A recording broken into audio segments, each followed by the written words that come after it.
السلام عليكم، مرحبا بكم في وصفه جديده. وصفه اليوم غادي تكون خاصه بالمملحات. غادي نحتاجوا لها 250 ملل ديال الحليب، غادي نضيفوا حبه بيض واحده، شويه ديال الملحه او شويه ديال الابزار كتبقى على حسب الذوق ديالكم.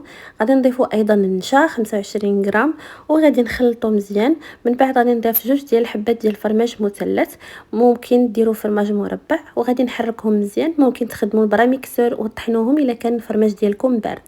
من بعد كنديروهم فوق النار كيف كتشوفوا، كنستمروا في التحريك حتى كنحصل على هذا القوام اللي كيكون متماسك. غادي نضيف ليه واحد شويه ديال الجبن المبشور، انا خدمت ايمونطال، وغادي ندوبو فيه مع الدو سخون.